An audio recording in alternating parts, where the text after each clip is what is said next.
Hoje é o segundo dia e último dia do nosso seminário. Para quem não me conhece, sou Rafaela, sou doutoranda do PPGAL. Hoje eu vou coordenar a mesa Narrativas em Condensação, a Floresta e a Cidade que nos compõe, que tem a participação de Ana Luísa Freire, Dilton Lopes de Almeida Júnior, Igor Queiroz e Lucas Lago. Todos os quatro são doutorandos também do PPGAL e membros do Laboratório Urbano. E a gente vai ter como debatedor Francisco Rocha, que também é doutorando, colega nosso e membro do Laboratório Urbano. A gente vai seguir a ordem de apresentação, são 20 minutos para cada, quando der 5 minutos eu aviso. Então começa com Ana Luísa Freire. Tá, pode ser?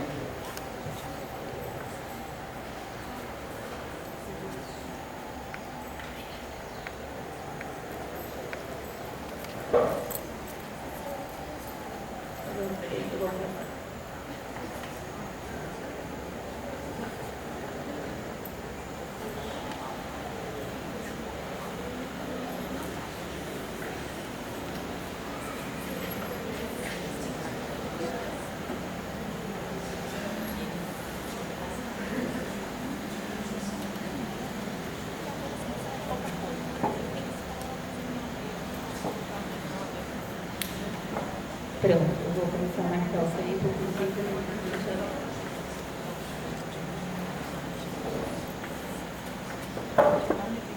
Bom dia a todos. Obrigada, Rafa. Eu sou Ana Luísa, sou doutoranda aqui do PPGAL também. Eu hoje vou fazer uma fala que eu estruturei pensando no tema da mesa. Então, ela não é uma fala que foi preparada a partir de um texto, de um artigo. Ao mesmo tempo, ela não foi preparada de uma maneira que eu tenho algo muito pronto para mostrar aqui. Eu fiz uma estrutura em que eu trouxe o que eu venho pesquisando para o meu doutorado, mas que também tentei interseccionar isso com o tema da mesa.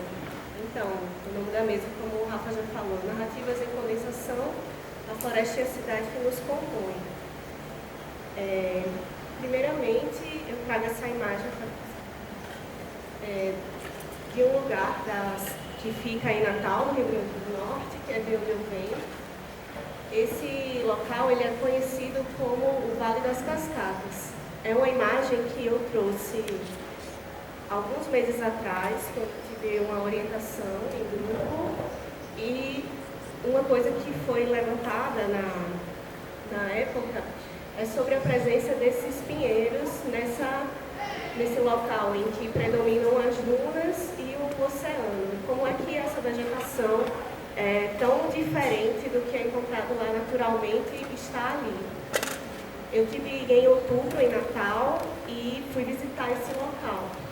Essa é uma das fotos que eu tirei nessa visita. Como vocês podem ver, eu consegui encontrar diversos resquícios do que já aconteceu ali algumas décadas atrás. Então, um resquício de uma fonte, muitas escadas, piso, pedaços de azulejo misturados às dunas e à vegetação nativa. Pode passar, por favor. Aqui mais alguns desses resquícios, não dá para ver muito bem, mas a gente consegue perceber, inclusive embaixo desse platô de terra, um encanamento e uma estrutura, uma fundação que me parece ser também um resquício desse antigo Vale das Cascatas. Pode passar, por favor. Quando eu cheguei em casa e estava conversando com a minha mãe nesse local, ela comentou que a gente tinha frequentado muito esse ambiente, coisa que eu não tenho nenhuma memória, mas ela encontrou essa foto e me enviou, essa mais alta aqui. Então, como a gente consegue ver, ele era um clube de piscinas que se aproveitava do declive natural da área. Então, as piscinas elas ficavam ao alto e lá embaixo ficava o mar. Já dá para perceber também que já existiam esses pinheiros ali. Pode passar, por favor.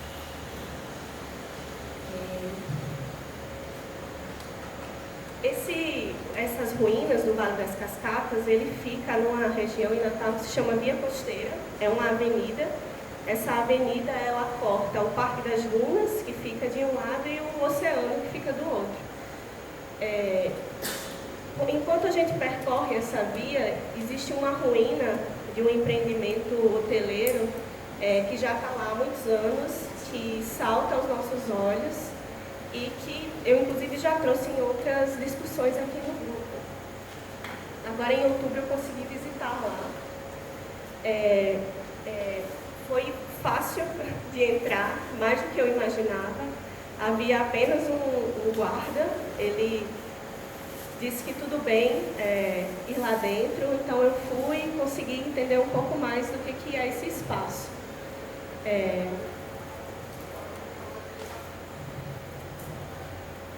Então, pode passar, por favor. Esse hotel ele foi embargado em 2004. Ele é o antigo Hotel BRA, daquela antiga companhia aérea. E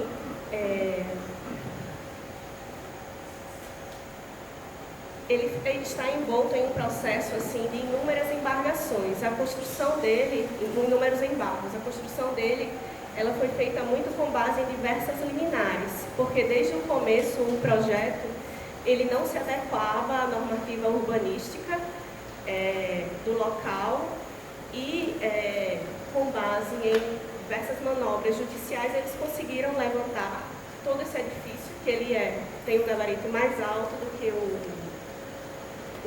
o permitido para o local. O terreno dele também é um terreno muito grande que envolve diversos proprietários diferentes e que eles não foram legalizados apropriadamente e por isso ele está desde 2004 se arruinando ali à beira do mar. Eu trouxe aqui essa citação muito grande, mas ela é uma citação do arquiteto Daniel Nicolau, que trabalha na Secretaria de Urbanismo e Meio Ambiente da cidade, que ele explica um pouco a situação desse edifício, né? Eles falam que esse embargo aconteceu porque o alvará do edifício ele era mais antigo, era para outro projeto, então esse alvará estava vencido, a licença também estava vencida há mais de 10 anos, mas mesmo assim eles começaram a fazer todo um movimento de terra. Então ele vai aqui explicando o que eu falei anteriormente, sobre como que a possibilidade de construção desse edifício ela foi dada simplesmente por manobras de corrupção mesmo do que era permitido ali na área, né? Pode passar, por favor.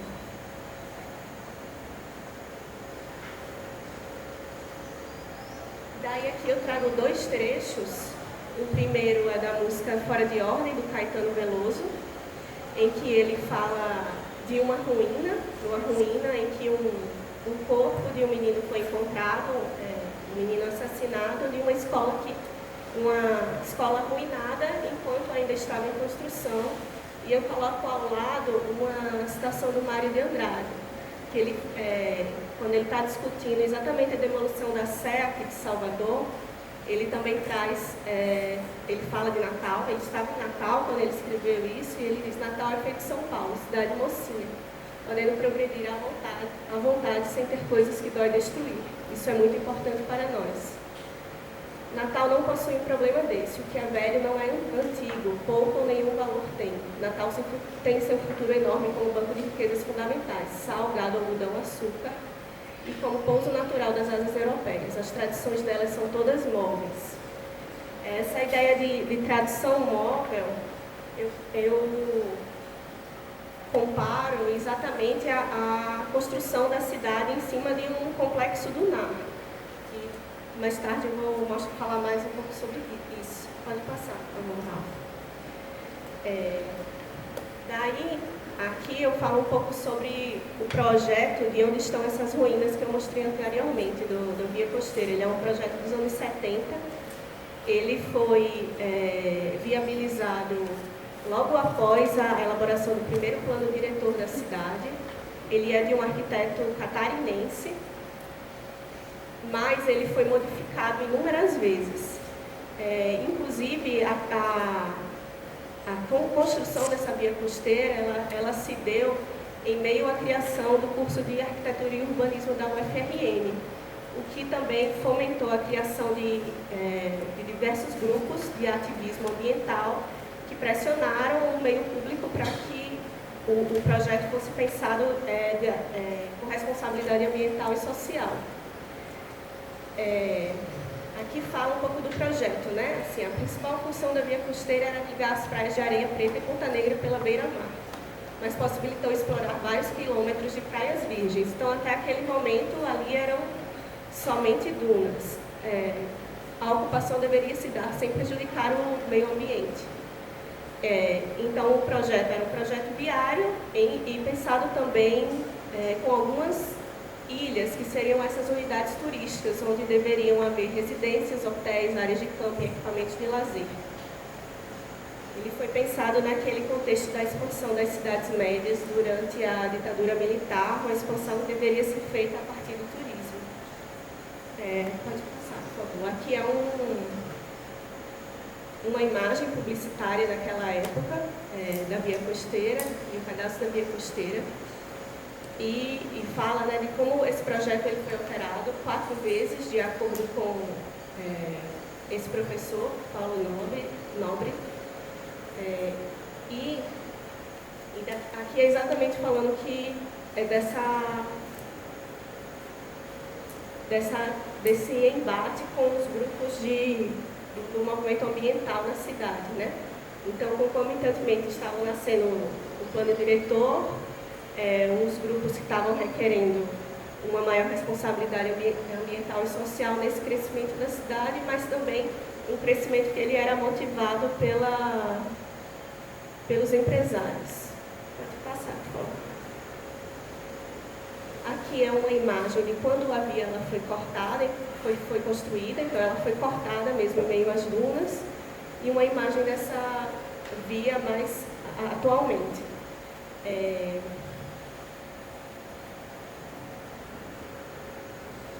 Então, atualmente esse parque hoteleiro está consolidado, mas nenhuma das outras, dos outros âmbitos do projeto ele foi dado de fato. Então, as praias, elas, apesar de não serem privadas, como não existe acesso do público a esse local, acaba que elas são utilizadas somente pelos turistas que se hospedam nesse hotel.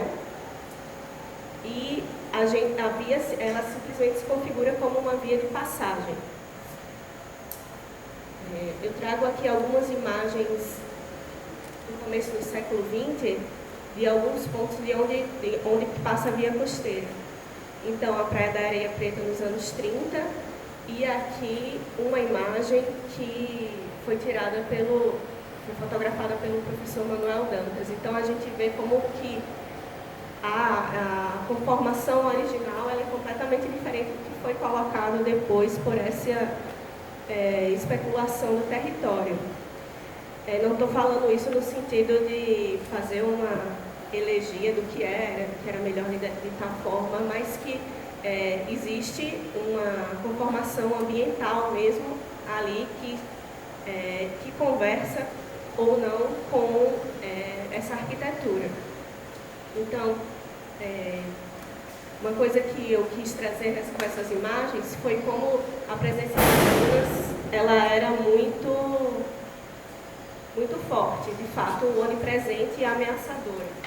O Manuel Dantas, que foi quem atribuído a autoria dessa fotografia, dessa segunda fotografia, ele fez um manifesto em 1909 que se chama Natal daqui a 50 anos, em que ele traçava uma visão futurista da cidade, e uma das ameaças que ele coloca nessa visão utópica seria propagada pelo mundo do perigo iminente. O perigo iminente era exatamente uma dessas dunas que pessoas moravam ali, né? Havia uma população, mas ele fazia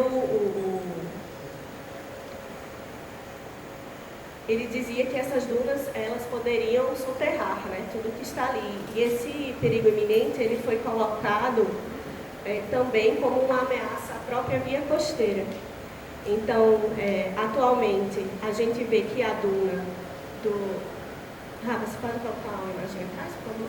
Isso. Essas dunas, elas continuam avançando para a via.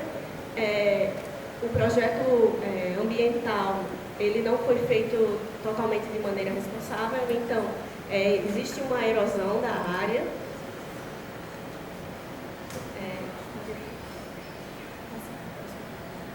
E aqui mais umas imagens de como que era a cidade em meados do século XX. A gente vê como que a duna ela toma conta de tudo.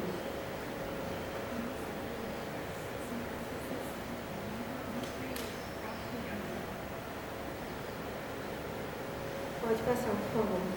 E aí, como que se deu essa ocupação nas margens dessa via, né? Em uma ponta a gente tem a área em que a classe mais alta da cidade vive, né, que é considerado o metro quadrado mais caro da cidade. No outro lado, o parque turístico. Pode passar, por favor. E aí, eu trago essas outras imagens daquelas ruínas que eu mostrei no começo da apresentação, para continuar um pouco o questionamento que foi iniciado ontem sobre a ideia dos espaços em suspensão e também a questão sobre a própria noção de ruína. Porque a gente vê aqui como está sendo colocado, a gente está discutindo que não é necessariamente porque não existe um uso e uma ocupação humana que a gente pode considerar que aquilo dali esteja em processo de arruinamento. Então, assim, aqui são imagens lá das ruínas do Hotel BRA. Eles são tomados, assim, de espécies nativas que estão tomando conta do local. Pode passar, por favor. E aqui são algumas imagens daquela área do Vale das Cascatas, que é uma área de intensa ocupação e uso dos natalenses. Então, as pessoas, inclusive, transformaram a área em um local para camping, assim. Eu queria também colocar com essas imagens que se, por um lado, a gente fala sobre a subutilização desse local pelos moradores, pelos cidadãos, o que, de certa forma, proporciona que esse local fique esquecido e em processo de depreciação. Por outro lado, ocupações se dão para além do que foi pensado daquele projeto, mesmo daquele projeto que foi reformado inúmeras vezes. Então, a gente vê outros sujeitos para além do humano, a gente vê o humano ocupando, inclusive de outras maneiras, porque as praias elas não possuem acesso para as pessoas, mas as pessoas conseguem atravessar por trilhas clandestinas o Parque das Dunas e chegar exatamente ali, numa área adjacente à ruína do hotel do BRA e descer para a praia.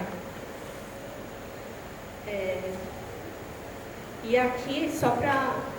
Eu fiquei muito motivada pela fala da professora Margarete ontem, então só para conversar um pouco com ela, assim, eu trouxe uns trechos que eu encontrei do Mário de Andrade, quando ele estava em Bom Jardim, que é um engenho que fica em Goianinha, que é uma cidade da região metropolitana de Natal, e que ele fala exatamente sobre a Fordlândia, né? Sobre o empreendimento da Ford no Brasil. E aí, ele cita as revoluções, as insurgências dos trabalhadores, ele questiona sobre a riqueza e toda a prosperidade que Ford levaria à Amazônia, mas ele também comenta um artigo que foi escrito por Antônio Bento de Araújo Lima, que era o dono dessa fazenda, desse antigo engenho de Bom Jardim, em que ele compara a questão do Norte e do Nordeste. Fala especificamente sobre a questão da seca e das chuvas, faz essa comparação. E aí, como ontem, pode passar, Margarete trouxe as imagens do Galdeiro na Amazônia, que seria essa imagem essa terceira imagem aqui, para que a gente pense essa arquitetura, eu trouxe também algumas imagens dessa arquitetura sobre as dunas. É isso. Muito obrigada.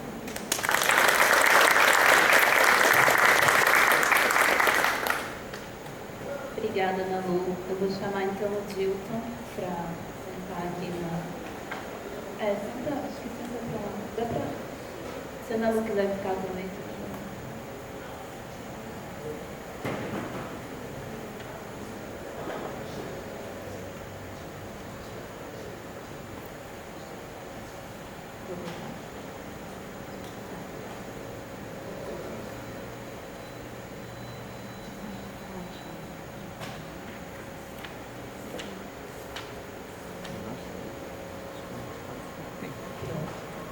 Te aviso tudo forma assim, tá?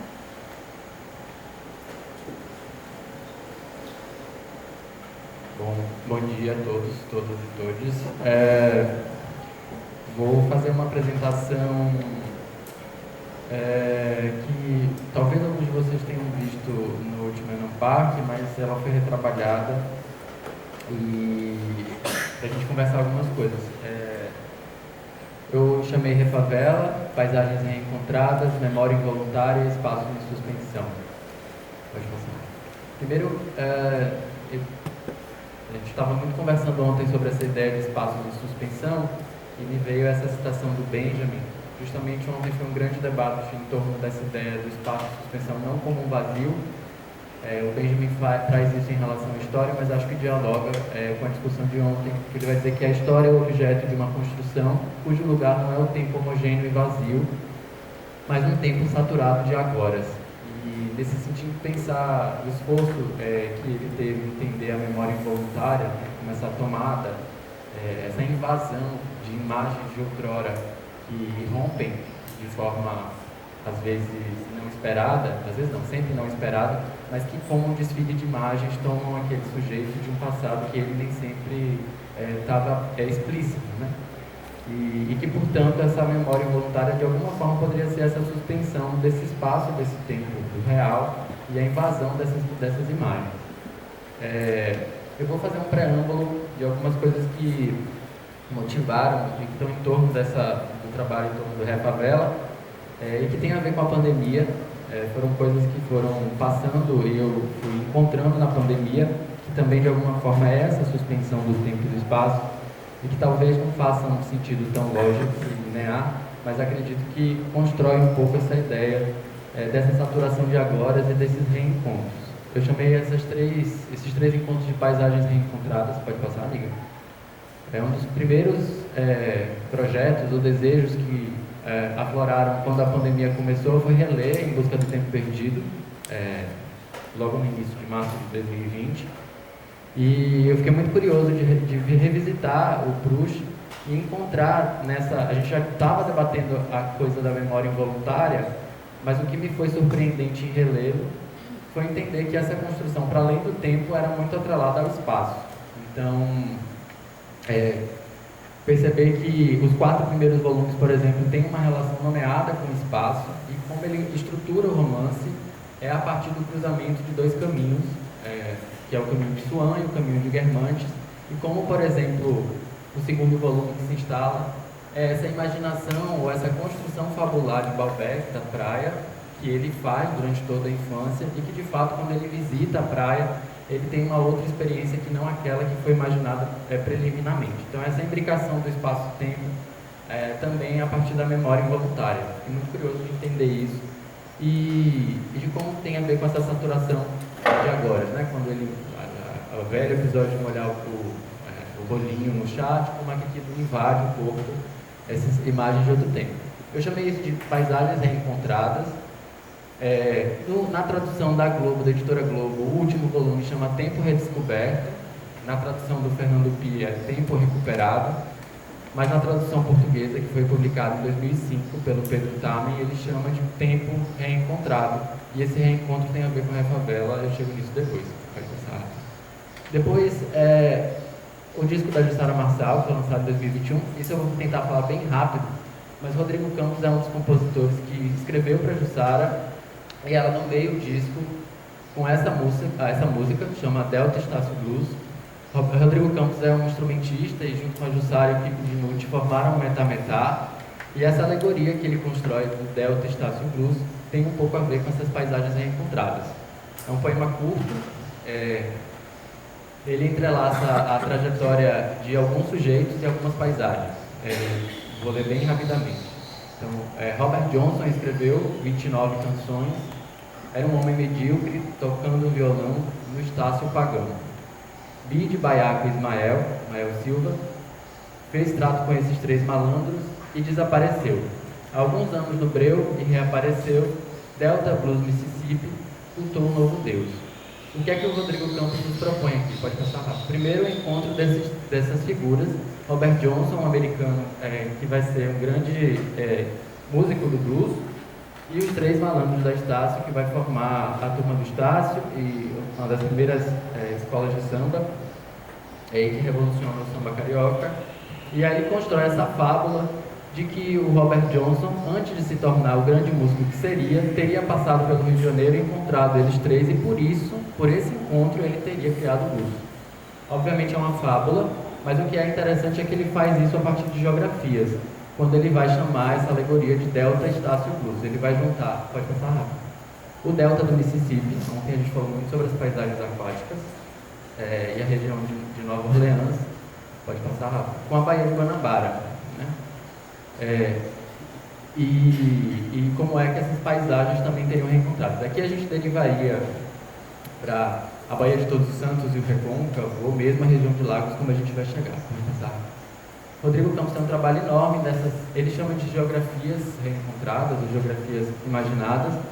No disco de 2012 ele faz isso com a Bahia, e no disco de 2015 ele faz isso com o Japão, num disco chamado Conversas com Toshiro.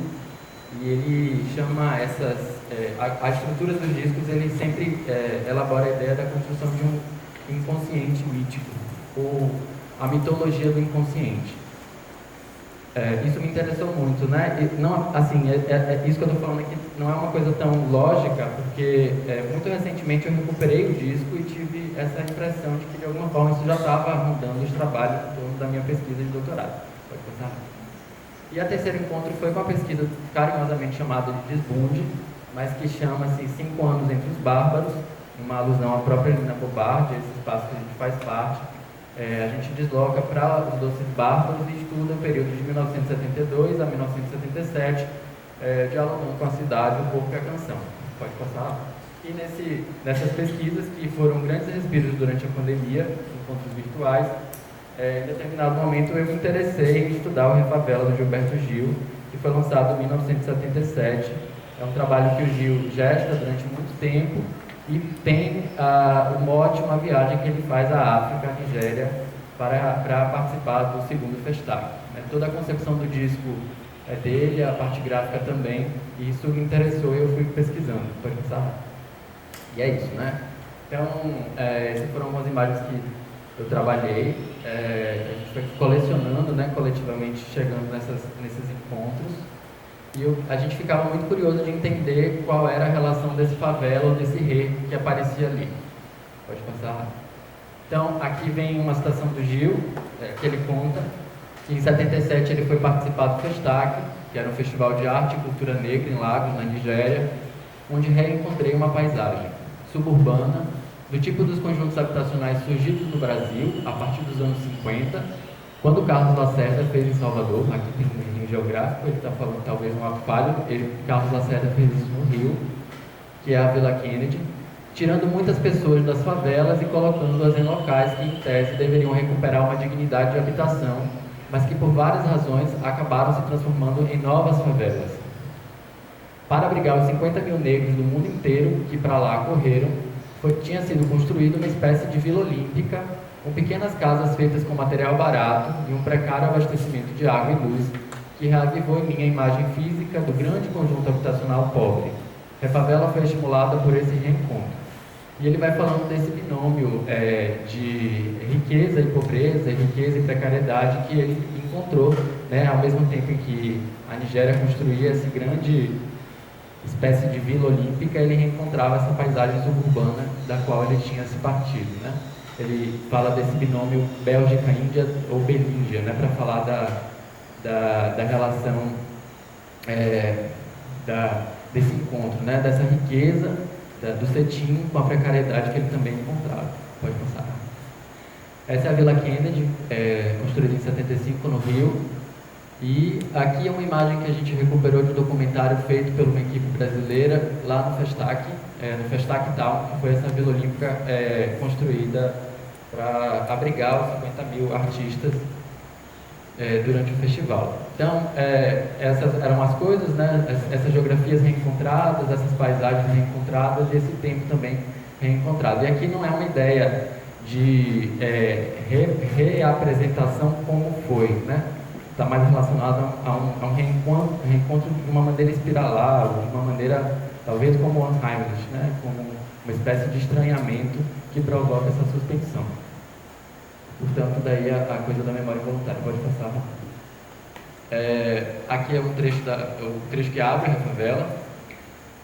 A Refavela revela aquela que desce o morro e vem transar. O ambiente efervescente de uma cidade a cintilar. A Refavela revela o salto que o preto pobre tenta dar quando se arranca do seu barraco para um bloco do BNH. Pode passar.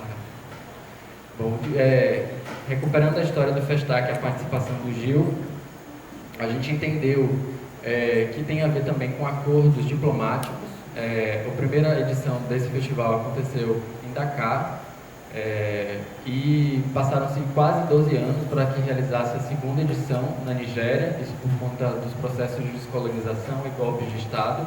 E desde 74, mais ou menos, o Gil reafirmadamente manifestava o interesse de ir, se não pela comitiva diplomática, por conta própria.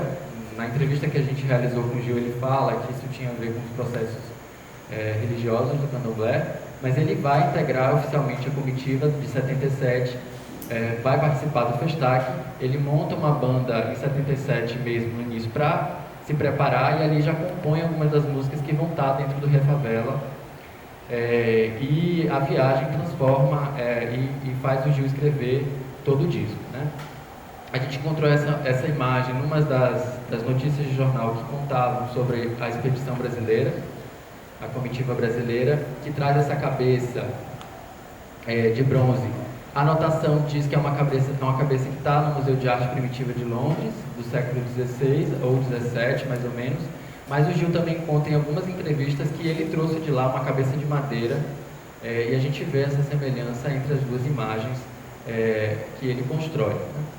Importante dizer que essas paisagens reencontradas, isso de alguma maneira põe em suspensão também em fronteiras, e tanto fronteiras geográficas como também fronteiras temporais, né? Pode passar. Bom, fez parte da delegação brasileira, aqui eu não vou entrar tanto, mas fez parte da delegação brasileira o Vadeloída do Rego, Clarivaldo Prado Valadares, Francisco Biquiba de la Fuente Guarani, Juarez Paraíso, Emanuel Araújo, Rubem Valentim, que acabou de ser inaugurado um espaço aqui no MAN, em homenagem ao Rubem Valentim, o grupo de dança da UFBA e o Clyde Morgan, Olga de Alaqueto, Caetano Veloso e Gilberto Gil. E estavam na Nigéria nesse mesmo momento o Abdias Nascimento, que chegou a fazer parte da delegação brasileira, mas por críticas incisivas foi de certa maneira desconvidado. O Abdias publica um texto, imprime milhares de cópias de um texto chamado Racial Democracy in Brazil, Myth or Reality, e ele distribui isso durante o Festac, e depois esse texto vai virar o Genocídio do Negro Brasileiro, que ele publica aqui. E também o Abdias estava convidado da Universidade de Ifé, assim como o Pierre Fatumi Verger, que também estava na Nigéria nesse mesmo momento, como funcionário da UFBA para a criação do Mafro aqui. Bom, aqui são algumas imagens do Festac para mostrar um pouco dessa relação da ideia de evento, de grande evento, quase como olímpico. As delegações dos artistas e dos países desfilavam nas cerimônias de abertura e encerramento. Essa é a delegação da Nigéria.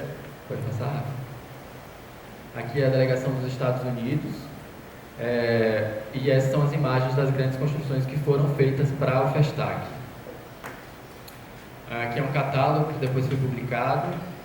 com as obras e com todo o aparato arquitetônico que deu substância ao evento. Depois a gente começou a descobrir a participação técnica, né, dos arquitetos e urbanistas. Para a realização do Festac, o Constantinos Doxiades foi convidado a produzir o projeto urbanístico do Festac Town, como eles chamavam, né, da cidade do Festac. Então a gente vê aqui de novo a paisagem de Lagos, que não por acaso, isso também por conta da colonização. Primeira, no caso, não a imperial do século XIX, mas a colonização que buscava esses acidentes geográficos nas costas e marcava vilas e cidades, nesse caso a colonização portuguesa. E como é que o Festac Town vai ser construído ali com o plano do Doxiades nessa região de paisagens aquáticas. Pode passar, Rafa. Esse é o plano. Eu não vou entrar agora especificamente nele, mas ele foi parte construído e não totalmente construído, e a população, como o Gil nota, vai se apropriar das estruturas arquitetônicas. Pode passar, Rafa? Tá, vou passar bem rápido. Bom, fluxos e refluxos, para mostrar um pouco dessas circulações do Atlântico. Isso é o livro que o Pierre Fatumi Berger publica, defende em Paris, e fala dessas trocas transatlânticas ou afrodiaspóricas de várias temporalidades. Pode passar, Rafa?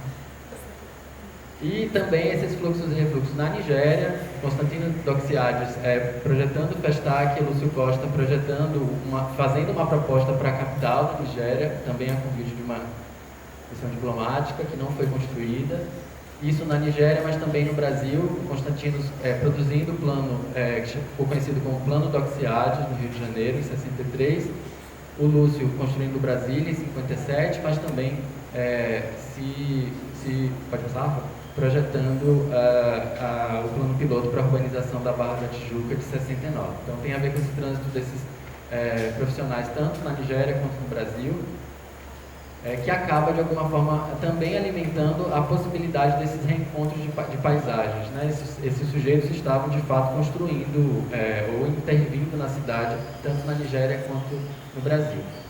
A gente ficou se perguntando então se Refavela seria um lugar, um substantivo, ou um estado, um tempo de ação, uma alegoria, uma imagem de pensamento, ou talvez uma possibilidade de um estado temporal em suspensão que possibilitava um salto de apropriação ou de levante. Pode passar, Rafa? Lembrar um pouco que em 71 o Ali Salomão tinha proposto nesse poema objeto essa ideia de alfaville e alfavela, de novo essa mesma relação dialética, Alphaville por conta do filme de Godard e Alfavela por conta da favela. Ele brincava com essas duas palavras, e no Me Segura Que Eu Vou Dar um Troço, ele explica um pouquinho de onde vem essa ideia.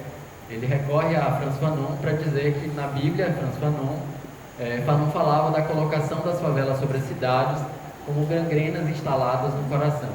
As favelas nunca perdem um sonho de descer, invadir e dominar a cidade, como uma espécie de revolução. Aqui tem uma dimensão de medo e de possibilidade de levante urbano que o Fanon colocava e o Ali recupera na construção do Alfavela. Então, 6 anos depois, o Gil propõe a mesma imagem, só que ele vai fazer uma espécie de modificação ou desvio, quando ele vem dizer que a favela revela aquela que desce o morro e vem transar. Então, talvez já não seja exatamente um levante revolucionário, mas a possibilidade de uma apropriação ou reapropriação da própria cidade. Um ambiente efervescente de uma cidade a cintilar. E talvez essa apropriação, reapropriação que ele via dos conjuntos habitacionais acontecendo aqui no Brasil, ele também pôde observar na Nigéria. E por fim, para terminar, lembrar que a palavra favela em si já é por si só uma paisagem encontrada também, pode passar rápido, por conta da história do movimento conselheirista. A gente não vai chamar a Guerra de Canudos, também coadunado ao pensamento de Beatriz Nascimento, e entender que esse movimento, esse sim também revolucionário, de certa forma paralelo ao abolicionismo, produziu um Estado no Brasil que gerou um levante violento, né, que dizimou a população de Canudos por conta da sua vontade de instalação de uma ideia de cidade, uma ideia de país, outra, né? Lembrar que por que é que favela tem relação com isso, e por que é que a favela tem relação com o movimento conselheirista. Pode passar, Rafa. Lembrar que os combatentes que foram convocados a lutar em Canudos, a eles foi prometido no retorno à cidade, no retorno da guerra, que eles teriam acesso a habitações na cidade. Isso de fato não aconteceu. Os combatentes de Canudos voltaram sem propriedades e eles subiram o morro e, junto com as populações que tinham sido despejadas dos cortiços, que estavam passando por processos de remoção, demolição, eles coadunaram essas populações e instalaram suas habitações nos morros da cidade. E lá no Morro da Providência, eles reencontraram uma planta, pode passar, que estava tanto no Morro da Providência quanto em Canudos, que é a faveleira, e que de fato dará nome ao Morro da Favela, e que, portanto, provoca esse encontro dessas temporalidades e dessas geografias. É isso.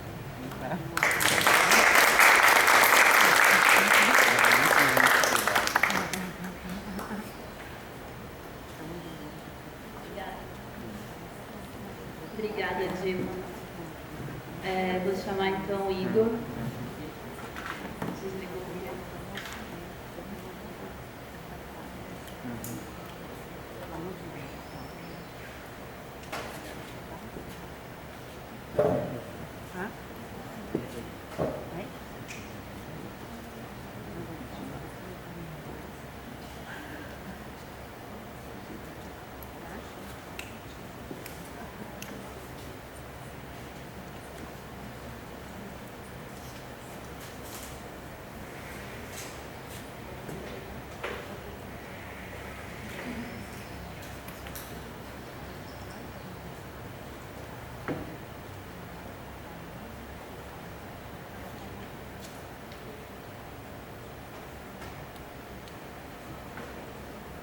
Bom dia.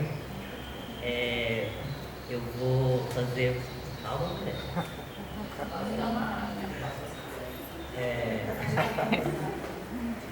Eu vou fazer uma fala dessa mesa intitulada Narrativas em Condensações, a Floresta e a Cidade que nos compõe. Eu vou tentar trazer o meu tema de pesquisa aqui no Laboratório Urbano, que é a questão das crianças, a relação das crianças com a cidade. E aí, para essa fala de hoje, qualquer coisa deixa assim, sem colocar em tela cheia.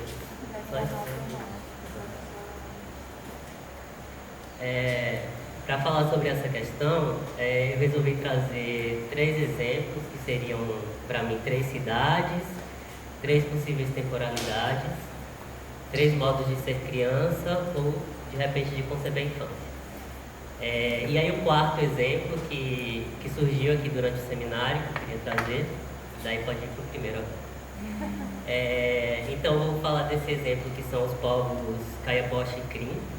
É uma etnia indígena do estado do Pará.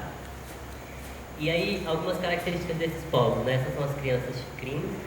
E para os Xicrim, a plenitude de uma pessoa só é alcançada quando ela é composta por corpo, caron e nomes e prerrogativas rituais. O corpo de um novo ser vai sendo criado durante a gestação, gradativamente por meio das relações sexuais. Não há, portanto, um modo único de concepção seguindo da formação do corpo, mas sim uma formação contínua. Como mais de um homem pode contribuir para esse estado de formação, o bebê pode ter mais de um pai, que será reconhecido e reconhecerá sua paternidade no ritual público após o nascimento. O corpo em formação, como eles chamam mole, o corpo é chamado de mole. O caron, algo imaterial que poderíamos traduzir como alma ou duplo, está presente desde a gestação e é a parte da pessoa que perdurará após a morte. Durante a vida, ela transita, deixando o corpo e retornando a ele. É isso que permite às pessoas sonhar. E o que se sonha são as experiências do caron em seus passeios. O risco do caron não retornar ao corpo resultando em sua morte, é tão maior quanto vulnerável está o corpo. E é particularmente grande para as crianças pequenas que têm um corpo menor, menos capaz de reter esse carão. Por isso, os chicrins tomam muito cuidado em não deixar as crianças se zangarem ou chorarem. O carão, ainda pouco conhecedor dos caminhos, fica mais sujeito a se perder ou atender ao chamado de outros carão, daqueles que já morreram e que já foram. Corpo e carão não esgotam a formação de uma nova pessoa. Ela deve receber nome e prerrogativas que lhe forneçam uma identidade social. Esses nomes e prerrogativas lhe são dados por pessoas que não contribuíram com a formação do seu corpo, ampliando assim a sua rede de relações sociais para além daquelas pessoas com quem está ligado ao corpo, que seria a sua família de origem. Um chicrim será criança até o momento que passa a ter uma criança que é sua. E será a quantidade de filhos que levará esse novo adulto a mudar de categoria de idade, até a velhice, que os chicrins dizem ser o momento em que não se tem mais filhos, ou de um modo muito poético que lhes é peculiar, quando seus filhos e netos passam a ter seus filhos por eles. Pode passar. Segundo caso, são as bibliotecas e parques infantis de São Paulo. Foi um projeto que aconteceu entre 1935 e 1938, a cargo do escritor Mário de Andrade, quando ele foi servidor público no Departamento de Cultura e Recreação da Municipalidade de São Paulo. E Mário de Andrade teria sido o nosso primeiro secretário de Cultura do país. Ele se concretizou em 1935, na gestão do prefeito Fábio Prado, e abrigava ações de assistência social, esportes, lazer, turismo, estatística e planejamento, meio ambiente e tudo que pudesse classificar sob o viés da educação.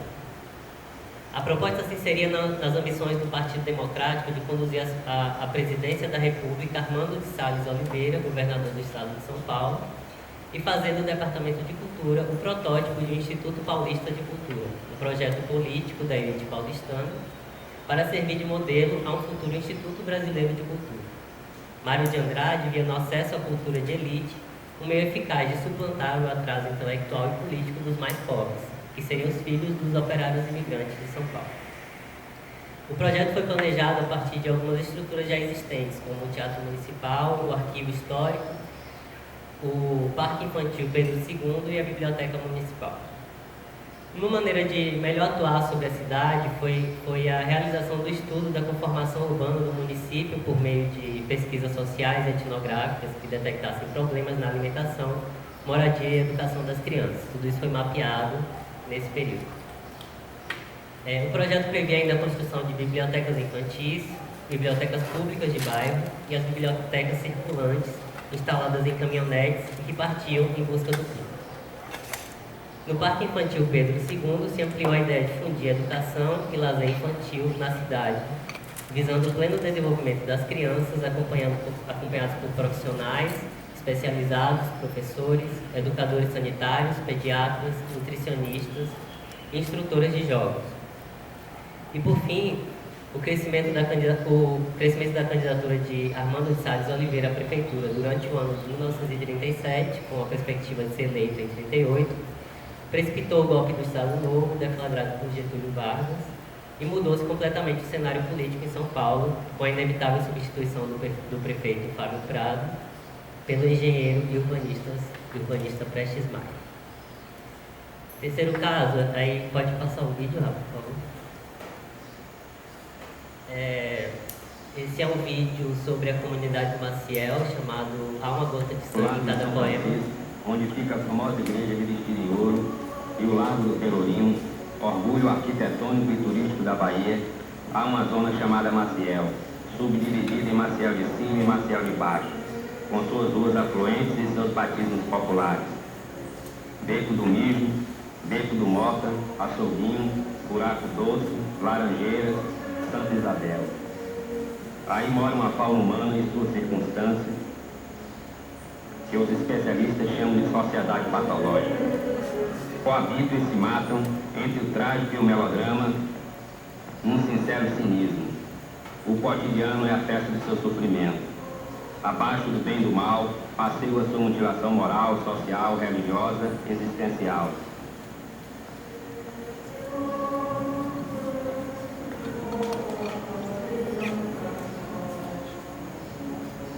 São os novos polos da sociedade maior.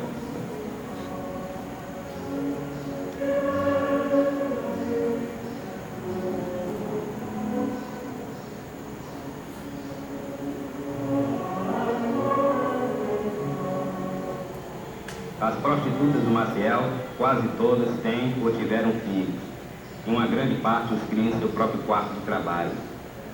O habitat custa em média de 7 a 10 cruzeiros por dia. Os gigolos, os filhos, as doenças, a polícia e mais uma freguesia de baixo poder aquisitivo obriga a prostituta e sua prole a um estado de subnutrição. A idade média dessas mulheres é de 26 anos. Entretanto, encontra-se facilmente em franca atividade prostitutas com as idades que vão de 13 a 45 anos.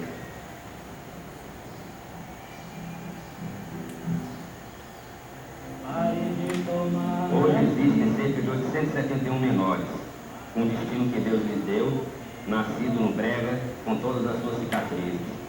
Vivendo num mundo derrotado pela riqueza, pela ecologia social, esses menores têm os destinos traçados na palma da mão.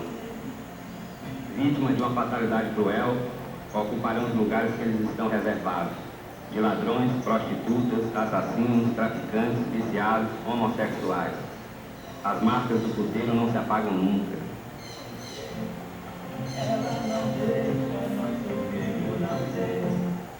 Pode voltar na imagem.